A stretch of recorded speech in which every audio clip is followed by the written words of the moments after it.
je m'appelle Éloi, je suis tech lead chez Sipios, qui est la même entreprise que Manuel, une entreprise du groupe Théodo. Et du coup, le but de Stalk ce soir, c'est de vous donner envie d'apprendre et de mettre les moyens en place pour débugger plus vite que votre ombre. Déjà pour commencer, qui est-ce qui n'a jamais utilisé de console log pour débugger?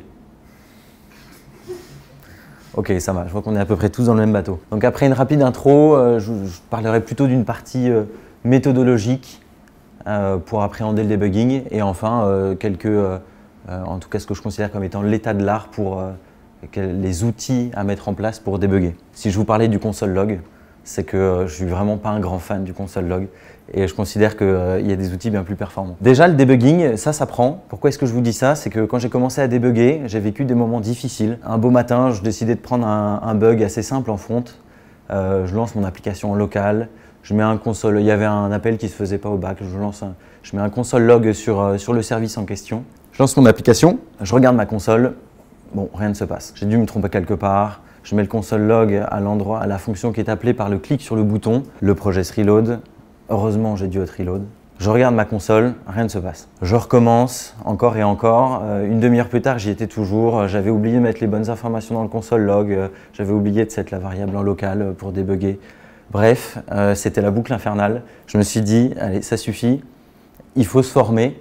Et aujourd'hui, je suis convaincu que cette formation, elle fait partie des outils de base du développeur, au même titre que le TDD, le testing, le refactoring. Donc je suis allé au sein du groupe M33 du groupe Théodo, bénéficier d'une formation qui était faite par le CTO du groupe. Très bien, j'arrive, jeune et innocent, et je tombe là-dessus. Donc lui, c'est Dave Hagans, et il a écrit le livre qui est juste en dessous. Et au vu de la couverture, Dave Hagans, il est pas graphiste et il n'est pas designer. Il est ingénieur et il bossait dans les années 80. Aux États-Unis, il faisait pas mal de hardware et il était passionné par le sujet du debugging. De quoi parle le livre? Il parle de debugging, mais bon, débugger quoi exactement?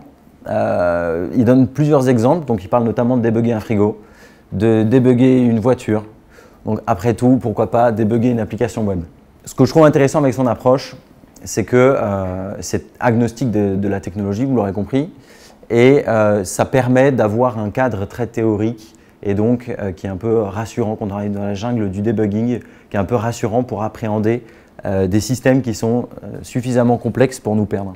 Quels sont les 3 apprentissages que je retiens de cette formation et que je considère aujourd'hui comme faisant partie de mes pratiques? Un bon critère, c'est qu'est-ce que c'est qu'un bon debugging? Sans surprise, le bug est résolu, tant mieux. Deuxième point, le bug est compris, c'est un peu un corollaire du premier, ça veut dire qu'on ne résout des bugs que quand on les comprend vraiment, c'est très facile de cacher ou de déplacer un bug. Et enfin, le debugging a été efficace. Et ce troisième point, c'est un peu l'objectif de Stalk, c'est de mettre un peu l'emphase sur l'importance de l'efficacité dans le debugging, d'où mon aversion au console log. Deuxième astuce théorique, c'est de pouvoir reproduire le bug à l'envie, de pouvoir le reproduire avec un déclencheur qui soit aussi simple qu'au clic sur un bouton, on tire un levier, on voit le bug ou on ne voit pas le bug. L'idéal, la situation idéale, c'est un test unitaire qui reproduit le bug. Si jamais on a un test unitaire qui reproduit le bug, c'est parfait. On a très rapidement l'information de est-ce qu'on l'a résolu ou non. Donc autant dire que les formulaires de 15 lignes, je clique sur le bouton, je dois naviguer au travers de 3 pages et après je vois si j'ai résolu le bug ou pas. Ça ne nous aide pas à débugger efficacement. Et enfin, troisième point de méthodologie, il y en a 9 qui sont donnés par Dave Hagans. Je vous donne ceux qui m'ont le plus marqué. Troisième point, c'est de regarder sur le terrain. Sortir un petit peu du monde des idées, des hypothèses que notre cerveau trouve assez agréables, mais qui en réalité donnent des mauvais résultats. Moi, le premier, ça m'est arrivé plusieurs fois de me retrouver à avoir fait une mise en prod, à avoir un bug à peu près en simultané, et me dire « Oh là là, c'est forcément à cause de ce que j'ai mis en prod », et jumper directement au fixe du bug. Évidemment, c'était une fausse piste. Aller sur le terrain, et le terrain en l'occurrence, ce n'est pas les lignes de code que je vois dans mon IDE, c'est vraiment le code en train de s'exécuter, donc sur une machine virtuelle. Donc je vais vous présenter, ça m'amène au troisième point, regarder sur le terrain, ça veut dire utiliser des outils pour regarder cette exécution du code et quels sont les outils que je considère comme les plus performants, les plus efficaces pour débugger. Ça, c'est ce que je considère comme étant du debugging front le plus efficace possible. J'inspecte mon navigateur, je vais dans le débugger de Chrome, je mets un point d'arrêt, je refresh ma page, ça s'arrête là et je peux voir l'état des variables à ce moment-là. Je trouve que c'est une situation idéale parce que le débugger de Chrome est plein de surprises, de pas mal de navigateurs. On peut intercepter les exceptions qui ne sont pas catchées, on peut évaluer les variables, on peut revenir en arrière. C'est l'outil que je considère comme étant idéal. Et la première fois que j'ai essayé de faire ça, je suis tombé là-dessus. Donc, en ouvrant mon navigateur, en allant dans l'onglet source, je suis tombé sur le code minifié.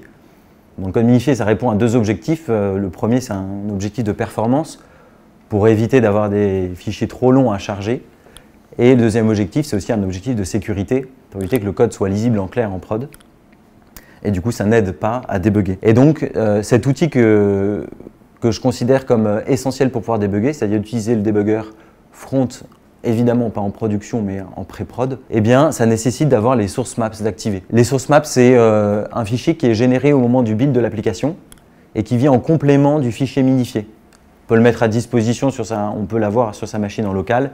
Et si le code qui est déployé en prod a cette URL qui est set en local, on peut donner les source maps à son navigateur et pouvoir débugger simplement. Pour ce qui est du debugging back, pour moi, ça ressemble à ça. Bon, là, c'est un test c'est du debug sur un test, mais ça devrait ressembler à ça, c'est-à-dire, depuis mon IDE, je mets un point d'arrêt et je fais ma requête sur ma VM avec Postman, par exemple, et puis je vois mon point d'arrêt en local sur mon ordinateur qui intercepte cette requête. Comment ça fonctionne? Ça s'appelle du remote debug. Comment ça fonctionne? Ça nécessite d'établir un tunnel SSH entre son ordinateur et la VM qui exécute le code en environnement de pré-production, par exemple.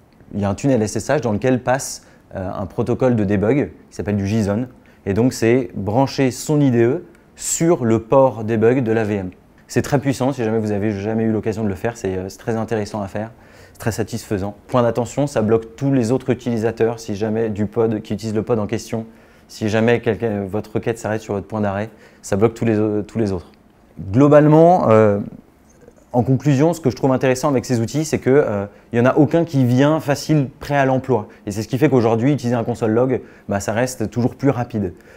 Et donc moi, ce que j'aimerais vous donner envie, c'est de vous battre contre la facilité d'usage du console log et de mettre en place les outils pour vous, pour vos équipes, sur leur poste de travail pour pouvoir débugger simplement, c'est-à-dire activer les source maps. Ça veut dire activer le port de debug de la machine virtuelle qui n'est pas toujours activé. Et également mettre en place des modes opératoires et des configurations sur les IDE par défaut qui permettent de débugger simplement. Merci beaucoup. En débuguant, souvent, là par exemple, tu as montré du code front Angular. J'ai souvent fait ça, mais la plupart du temps, genre au bout de 2 clics suivants, je me retrouve dans des codes bizarres du framework où je sais plus où je suis et j'ai aucune idée de comment savoir quelle va être la prochaine étape dans quoi va passer mon code. Et souvent, du coup, on se retrouve bloqué là-dedans et on ne sait pas ce qui se passe après. On va cliquer 10 000 fois sur suivant. Au final, on va se retrouver dans du code qu'on comprend toujours pas. Est-ce que tu as des conseils pour éviter justement de se retrouver dans ce code, même en back, ça arrive souvent quand on teste du Spring, etc. Si on a des retours de fonctions, etc., on passe dans des proxys et plein de choses on se perd souvent en fait là-dedans, dans les points d'arrêt et tout. C'est vrai qu'il y a des moments de solitude, notamment quand il y a une exception qui n'est pas catchée. On se retrouve dans du code assez rapidement qu'on ne comprend pas du tout. Évidemment, mon conseil, c'est déjà de regarder l'avant-dernière étape avant de passer dans une zone d'ombre. Généralement, c'est l'étape qui est en échec et donc c'est probablement là que se situe le bug. Un outil que j'ai trouvé assez puissant et qui m'a pas mal aidé à faire ça, c'est dans la plupart des débuggers, il y a la possibilité de rejouer une frame. Donc en bas à gauche, généralement, en tout cas c'est le cas sur IntelliJ, on voit l'enchaînement des actions et on voit la progression du point de debug. Et il y a une possibilité de revenir sur une ligne précédente et de faire un clic droit et de restart la frame. Ça permet de revenir à un endroit donné. Et je trouve que c'est une des plus grosses forces du debugger, puisque le console log, une fois qu'on est passé sur le truc, c'est plié. Soit on voit le log, soit on ne le voit pas. Alors que le debugger, il y a vraiment la possibilité de rejouer certains endroits et donc un peu de faire des allers-retours. Si on n'est pas très clair sur l'endroit où ça ça fail. Je trouve que c'est vraiment un moyen puissant d'y arriver. Pour rebondir aussi un peu là-dessus, souvent ce qui est mal utilisé dans les débuggers comme ça, c'est que tu as plusieurs actions, tu n'es pas obligé de rentrer en profondeur. Ils offrent tous la possibilité de dire je ne veux pas rentrer, va dans l'exécution suivante. Et quand tu es rentré dans un truc, de dire ressors-moi de là au secours, je ne sais pas où je suis, et remets-moi comme si j'étais jamais rentré là-dedans. En fait, et souvent, c'est pas utilisé parce que souvent les gens cliquent sur, je crois que c'est F5, et du coup tu rentres en profondeur de plus en plus, et à la fin, en effet, tu es complètement paumé, et là c'est fini. Et donc, faut pas hésiter, voilà, c'est des outils qui sont compliqués à maîtriser. C'est pour ça qu'ils sont aussi peu utilisés aussi, hein. C'est que franchement, quand tu arrives dedans, tu sais pas quoi faire. Mais du coup, regardez bien, généralement, il y a plusieurs boutons et il y a vraiment une raison pour lesquels ils sont là. Même si au début, ça paraît un second, il faut jouer un petit peu avec pour se rendre compte, ah ouais, je peux passer cette étape-là, je peux revenir en arrière. Comme ils disaient aussi, voilà, on montait dans la stack et tout, c'est vraiment impressionnant pour ça. Juste pour compléter, moi je trouve que le problème de creuser jusqu'au fond du terrier, en fait, c'est presque une feature. Parce qu'en fait, ça te permet de rentrer dans le code source de ton framework. Et si tu es un peu curieux, parfois, tu vas apprendre beaucoup de choses. Et j'ai appris beaucoup de choses, en tout cas, en faisant ça. Donc, parfois, c'était très cool. Alors, pour ma question, tu parlais du bouquin qui parlait de hardware. Est-ce qu'il y a des choses qui t'ont marqué, genre justement, quand il t'apprenait à débugger du hardware? Est-ce qu'il y a des leçons qu'on pourrait utiliser? Le mec est fascinant déjà. Bon, le bouquin est en anglais, je ne sais pas s'il a été traduit, mais il donne un exemple que j'ai trouvé assez incroyable. Il débuguait du hardware. Les exemples varient au fur et à mesure du bouquin, donc il y a pas mal de machines différentes qui débuguent, mais il donne souvent l'exemple du jeune ingénieur et du vieil ingénieur. Donc le jeune ingénieur auquel on donne à débugger une machine et à dire bon, ici ça marchait bien, là c'est en échec, entre les deux j'ai une puce. La puce doit être défectueuse. Je remplace la puce. Et donc, évidemment, c'est des puces qui coûtaient assez cher à ce moment-là. Et la nouvelle puce arrive, ça ne résout pas le problème.